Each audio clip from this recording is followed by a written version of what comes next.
having queries and mutations and defining a schema is sort of like a barrier to entry for a lot of people. But if we can eliminate or simplify a few of those elements, then we can really help people. You don't have to be an expert at service integration in order to build something cool. Making things accessible is something that makes me really excited about the JAMstack. Hey, this is Brian, and you're listening to JAMstack Radio, a bi-weekly series where we discuss the JAMstack, a new way of building websites and apps that are fast, secure, and simple to work with. JAMstack Radio is brought to you by Heavybit, a program dedicated to helping startups take their developer products to market. For more information, visit heavybit.com. If you're interested in being a guest on the show, or if you'd like to suggest a topic, find us on Twitter at JAMstack Radio. Welcome to the installment of JAMstack Radio. On the line, I got Andrew Sprouse from TakeShape. Hey, Andrew. Hey, Brian. Good to be here. Yeah, excellent. So we met months ago at JAMstack New York, correct? That's right, yeah. And I'm not sure where things were taking shape, pun intended, as far as your company you're throwing together. So I guess let me know what you're doing right now, what you're working on, and what TakeShape is. Yeah, absolutely. So back at JAMstack Conf, we were the guys who were passing out cool JAMstack t-shirts out of a suitcase. So we were obviously really excited to be there. And I think that sort of stretches back to the origin story of TakeShape. TakeShape is the product of our own frustrations of working with JAMstack-like technologies at various different companies and then building a solution that was for headless content management and static site generation, and then having this community form around it and call it the JAMstack. And so when that came about, we were really excited to join in and really, label TakeShape as a platform for JAMstack developers. So when you say we, who do you mean by we? Do you have a co-founder? Yes. I mean my co-founder, Mark Catalano. Mark and I met in literally our first class in college 16 years ago. And we've been working with each other at various different companies for the last 10 years. So basically we had these ideas kicking around, and then when it came time for us both to move on to the next step, we were like, well, let's do this CMS idea. Let's build this thing and see where it goes. On your site, you don the term JAMstack, and you call yourself a JAMstack company. So when you started this company, I guess, did you start the company around the time you started shipping suitcases up to New York to hand out? No. So we started it as a project inside of a creative agency in 2016. So the name TakeShape came about around July 2016, and we shipped the first version late that year, and we're onboarding customers of Mark's creative agency, which is Ronick Design in Brooklyn. And so it actually took until last year around the time of JAMstack Conf that we were actually doing a full push and pushing it as its own separate entity. So Mark sold his share of his creative agency and went all in on TakeShape and the JAMstack. Excellent. So as of today, you have a CMS? Yeah. So at TakeShape, we started as a CMS, and then we realized that there's other elements that are needed for a JAMstack site. So one of the first things that we built was also a built-in static site generator. And then we had a lot of positive feedback from a sort of headless CMS, static site generator combo. And then what people were asking us next is sort of well, this is amazing. And now I have a bunch of other JAMstack services. I want to do things like e-commerce and analytics and search. How do I integrate this whole ecosystem together? So that sort of pushed our company to the logical next level, and a product that's currently in alpha right now, which is called TakeShape Mesh. Okay, yeah, and I was peeking at Mesh. I think back when we first actually started talking, I saw the little header on the banner of your site. And so do you want to explain, as high level, what are you trying to accomplish with this thing that's called Mesh?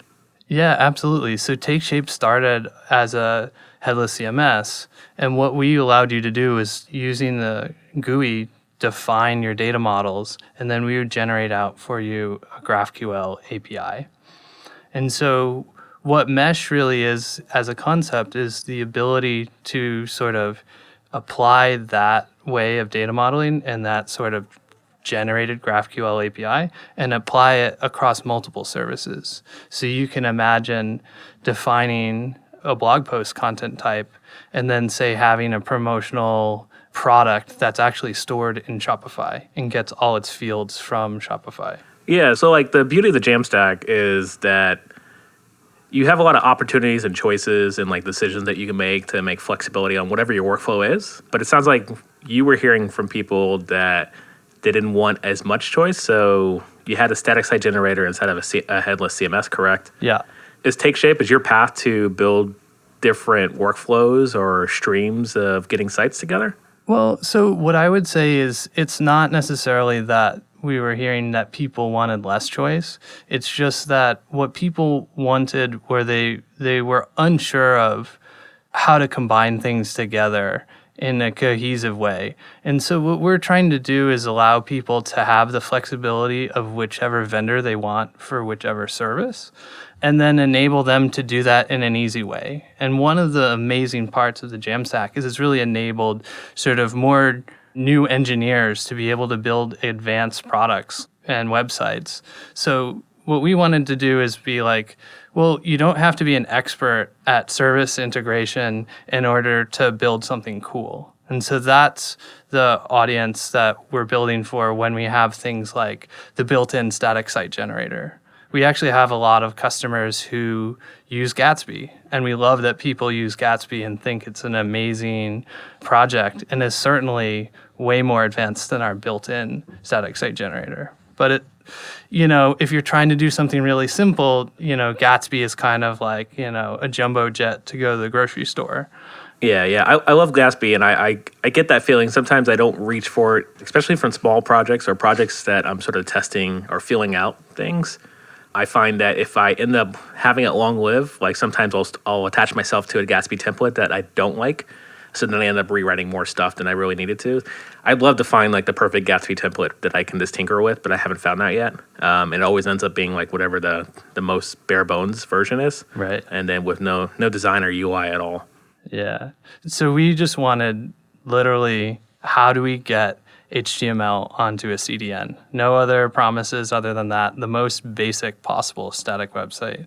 And so we were combining GraphQL queries from TakeShape's own API and then HTML templates, which were sort of their Nunjux templates, and just being able to shoot that to Netlify or S3 or Google Cloud Bucket, whatever your workflow. And I'm not as familiar with Nunjux, but Nunjux, does it have a build tool built into it, or are you adding like Gulp or Webpack to that? So Nunjux is the library from Mozilla that's inspired by the Django template family, so Jinja or Django templates. Okay, very cool. So then stepping back into the mesh world, I imagine not everybody knows GraphQL and not everybody's up to speed. So are you abstracting away the idea of GraphQL, or are you expected to also know GraphQL if you're going to leverage TakeShape and use the data from there?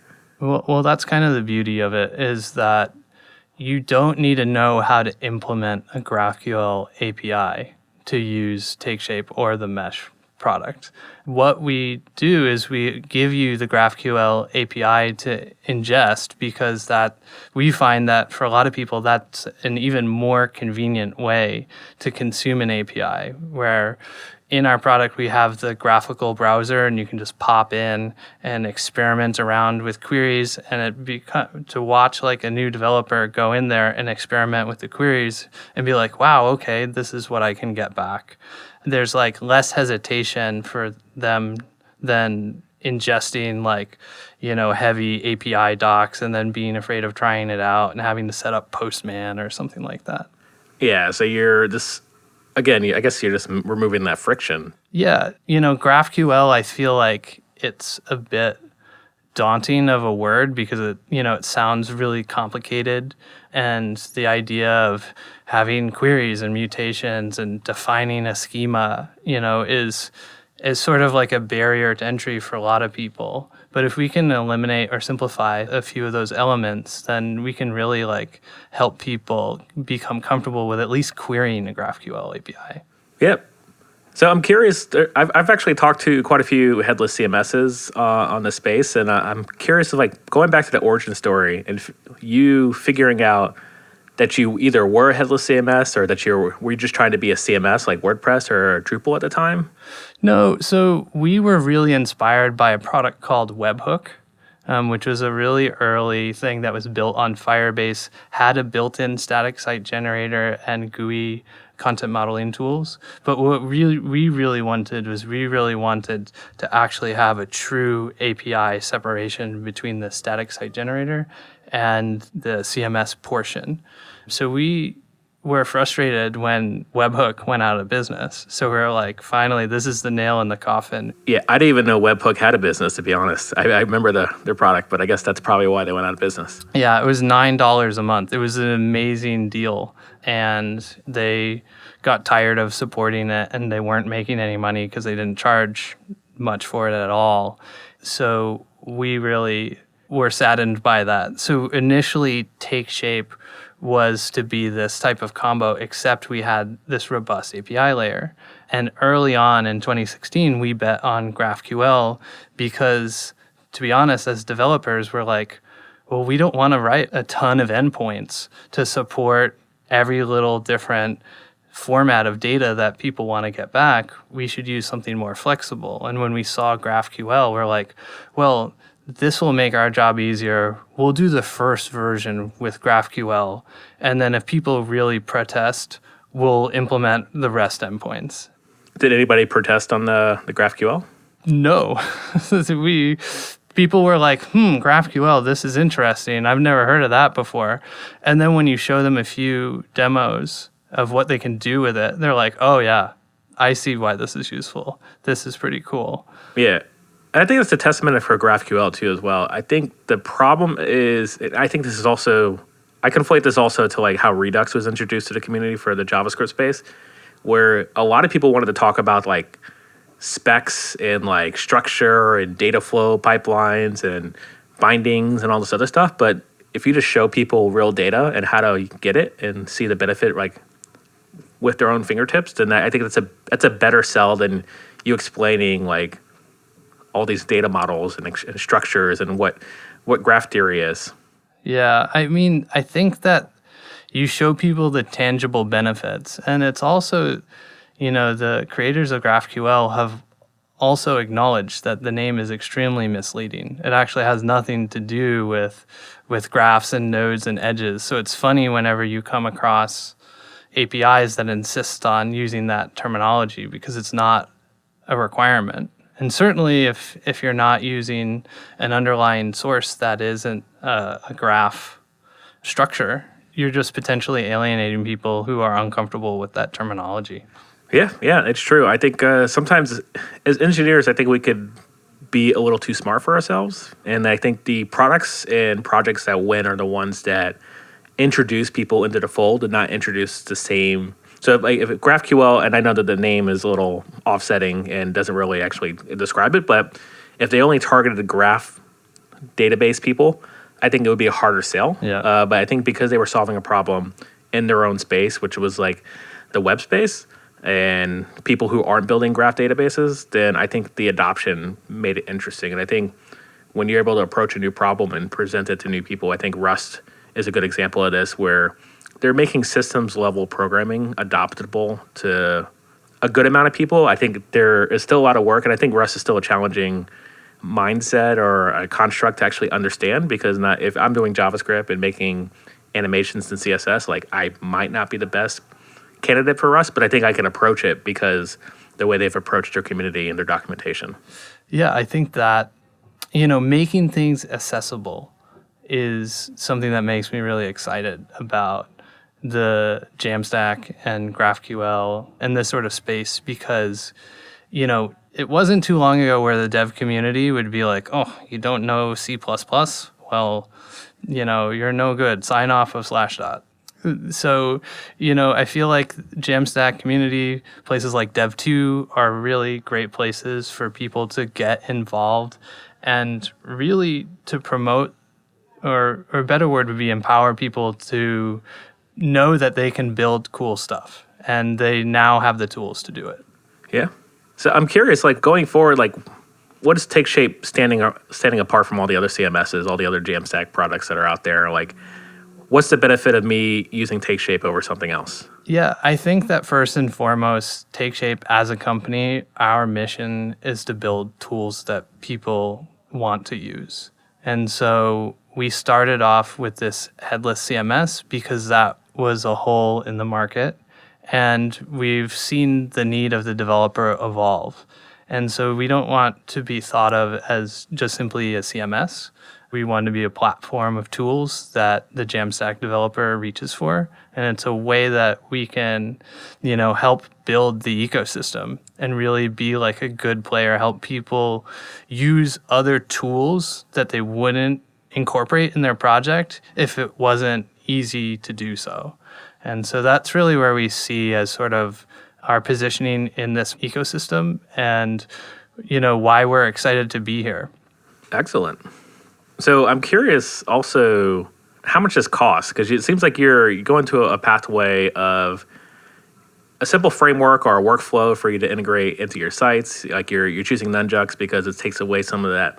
It adds simplicity to sort of getting templates onto your page, and then you also have the CMS, and then it seems like you maybe have a partnership with Netlify, or you maybe just using webhooks to trigger Netlify events. But so like, what is next, and how much does this cost? How much does it cost? Well, we have a free to use forever developer plan, and we're like very excited about that. And it's sort of, I feel like the cost on our platform follows the typical 80-20 rule where, your small amount of customers use the most amount of bandwidth. And the way that we've monetized our service is that those customers tend to be our heavy hitters, our enterprise users.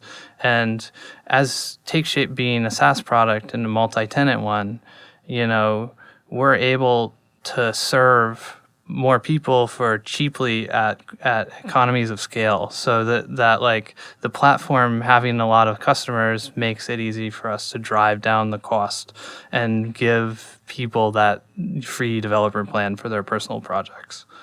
Okay, excellent. That's fair. So we talked about your origin story and how you and your co-founder actually got this together. Yeah. We didn't actually talk about like the room you're sitting in and I guess the program that you're part of. So I'm sure there's a lot of individuals out there who are building projects that could hook them to the JAMstack. I'd love to, if you just touch a bit about the, I guess, is it the incubator that you're a part of? Oh, yeah. So TakeShape is participating in the Techstars Philly that is hosted by Comcast and Lyft Labs. And so it's a 3-month program. And what we're using it for is we're using the amazing resources at Techstars to sort of jumpstart our mesh product. And so they're really, have amazing mentors who are helping us out. You never stop learning and growing as a person and as a professional. And Mark and I have found this an amazing opportunity. And I would encourage, anybody out there who has like an idea, who, that has potential business or entrepreneurial spin to it, to go for it. Because I definitely waited too long in my career to think that I was capable of doing something like that. Okay, cool. That's pretty inspirational. Is the Philly, I guess, arm of this program, is this new? Because I know of Boulder, or is it Denver? I don't know which one it is. Yeah, it's Boulder. Techstars is amazing. They have programs in every city almost in the U.S. Oh, really? So New York. I did not know that. New York, Boston, Philly, Boulder, of course. There's other corporate-sponsored ones, but yeah, their mentality is sort of a little bit different than YC, where they have like 300 companies in just the San Francisco Bay Area, but they have the same number of companies spread throughout the country. But they all run the program at the same time. Okay. So it's sort of a similar setup to that. Oh, nice. Yeah, so yeah, I highly recommend anybody who's interested in polishing off their project or taking that idea that they've been doing for, sounds like years. Like if you're working on your own little JAMstack automated platform, definitely share by getting funded for sure. So if you don't mind, I'd love to transition us to picks. Yeah, of course. Yeah, and then I don't know if I prepped you enough, but jam picks are picks that keep us going. It could be music, food, technology related. And so I tend to have quite a unique variety of picks. So if you don't mind, I'll go first so that way you can sort of brainstorm. Amazon Prime is like, it's a place where you could ship stuff for like 2-day shipping or sometimes same-day shipping. Yeah. But obviously they have the video platform where you could like Prime Video. Nice. So like it's something that because it's always been a really bad interface like on the web, and I never had a Fire Stick to like want to actually use the video platform on like the lean back experience on the TV. But recently they launched like a feature that Chromecast actually has Prime enabled. Thanks Amazon and Google for making up. So I've been watching a lot more Prime shows, and I just cranked through a couple of them. So I think one that's really awesome is The Boys. It is, I think I like downloaded the entire season because you can also download episodes on your like iPad or whatever. So on my flight home from Barcelona, because I spoke at Full Stack Fest, which went great by the way, I watched the entire like run because it was a 10-hour flight.